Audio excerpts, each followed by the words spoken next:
Alright, y'all. So, I'm pretty sure you guys see the title of this video.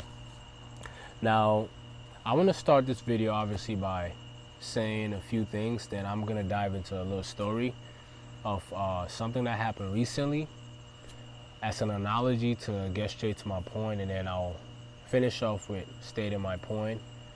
And yeah, that's that. So, first things first. Alright.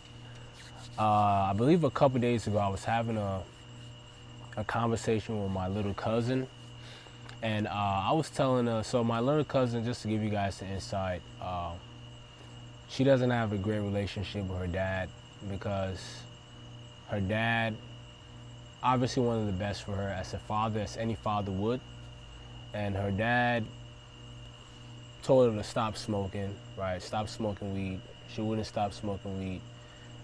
Told her to stop going to parties because he already kind of associated what happens every time she goes to parties. She's most likely gonna smoke weed, start drinking, and obviously she's under the age of 21, right? And my little cousin, at the time of all of this happening, I'm gonna get to the point, right? At the time of all of these happening, she also had a job, right? So she's out of high school. Got kicked out by her dad because she's smoking and drinking, going to parties, associating around people who influence her to do bad things, right? Essentially, low vibrational things. All of those things aren't bad. It just leads you towards your lower self, right? I've been there. I believe a lot of you guys watching this have probably been there. It's not ideal. It's not the best thing to do. However, yeah, so because her dad kicked her out, because she was doing all of those things, and he would repeatedly ask her to stop, she would get caught over and over. He would be like practicing the whole gentle parenting, telling her to stop, stop doing these things aren't good for you, whatever, just continuously advising her to stop, and she wouldn't stop, and he would confiscate her car that he bought for her, and she pretty much would get mad, as a girl would do. She, obviously my cousin is a girl, so she would get mad and throw a fit, whatever. Like, she would get the car after 2 weeks of punishment. It became like a repetitive thing, and eventually, she got kicked out. Right, my uncle eventually just had enough. She was finally 18, and it happened a few more times after she turned 18, and he just kicked her out. But keep in mind that he did this because he knew that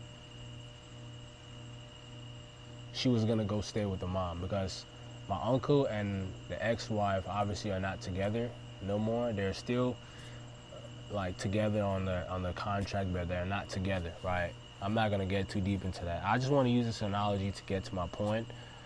So she turned 18, the same process happened. She got kicked out the house. And when she got kicked out the house, obviously he knows that she's going to go stay with her mom. So she went and stayed with her mom. And before leaving, she basically broke all of his items, right? I would say drinks, liquor that he had in the house, right? Now, I know a lot of you guys probably thinking, oh, okay, as a father not wanting her daughter to drink, he should probably set a right example. Yeah, I thought of those scenarios, but that's not the whole point of this video. The whole point of this video is to get down to my point of whatever you keep thinking of, you attract it, right? Because when I had this conversation with her, I was like, hey, well, right now they don't have her and her dad, they're not talking, they're not in a good state, they don't have a good relationship, everything is not cool right now, right? So when I was having this conversation with her, I was like, hey, yeah, you need to go squash things down, squash things with your pops, because the messages and everything that you did after leaving, everything that happened leading up to that, like, all right, it already kind of got bad, but you made it worse by leaving. And then she said, "Oh, I knew this was gonna happen. Like I was waiting for it to happen. Like I just knew it was gonna happen." Okay. I asked her, "How long did you know that was gonna happen?" She was like, "I already kind of sensed it was gonna happen about so and so months ago." I was like, "Yeah, like you knew it was gonna happen. You wanted it to happen. You attracted it to happen because you kept thinking about it. Because whatever it is that you keep thinking about, eventually it happens." And I try to explain that where I'm at right now in life, everything that I've accomplished, both positive and negative, I was able to accomplish those things because I thought about it long enough for it to manifest itself into life. Because how the universe and how God works is whatever you genuinely want, if you focus on that thing long enough, time itself disappears and that thing just becomes reality.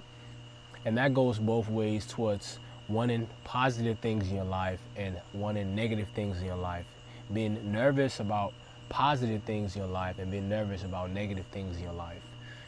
Right? You attract whatever you constantly dwell on, whatever you constantly think. This is a real thing. The law of attraction is literally a real thing, right? And it's proven biblically as well for all my Christians in the house, right? Whatever you think of constantly eventually happens.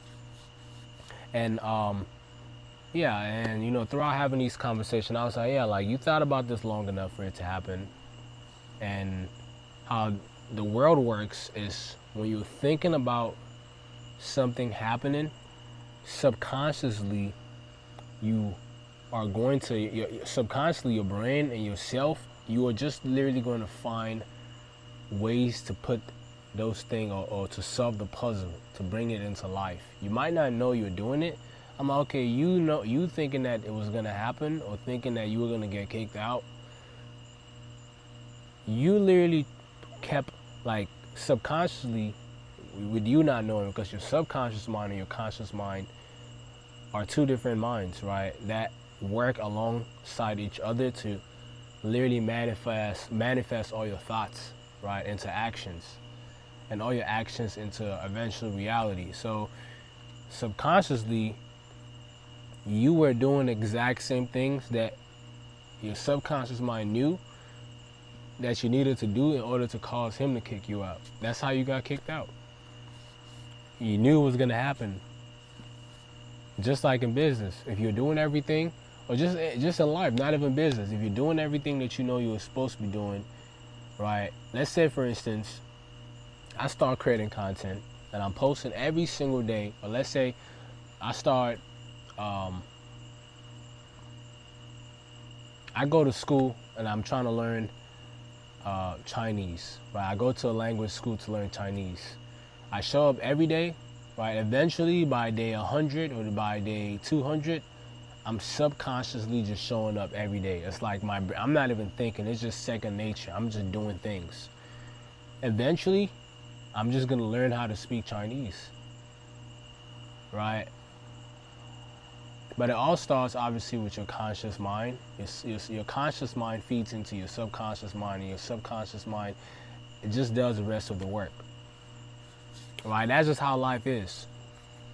And I know I use this whole analogy to break it down in the form of story because I think it would have been interesting. It's not nothing crazy, no crazy story, but I think it's an interesting form to break down the analogy of how dwelling in negative things or negative thoughts or positive things is going to get you the outcome of whatever it is that you are constantly thinking of.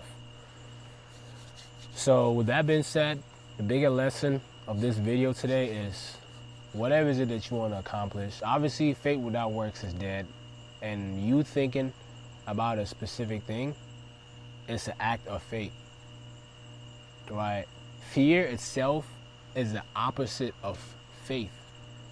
So if you fear something, you're attracting that thing into your life.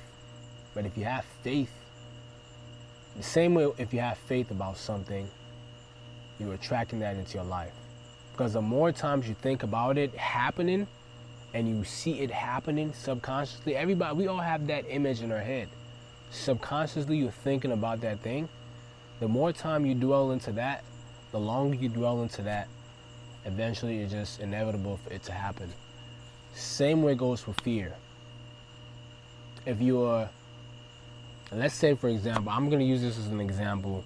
If you're doing something you know you're not supposed to be doing illegally, and you fear doing that thing, and you keep doing that thing, eventually your fears that you have for that thing that you're doing is eventually going to come to life. That's just how it is. But if you do something, I think there's a saying a wise man once said is, if you do it, don't be afraid. But if you're afraid, don't do it. That's just how it is. Right? So with that being said, I hope you guys got some value from this, right? If you did, hit the subscribe button. Comments for all the day ones. Comment to IG in the chat if you watch this all the way to the end, just so I know you actually locked in.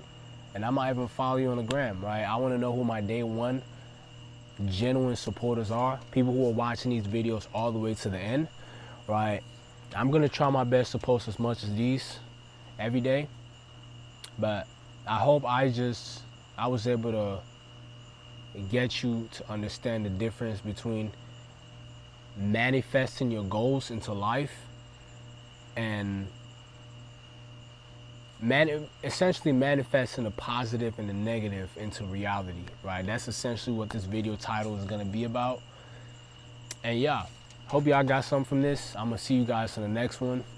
Stay smooth.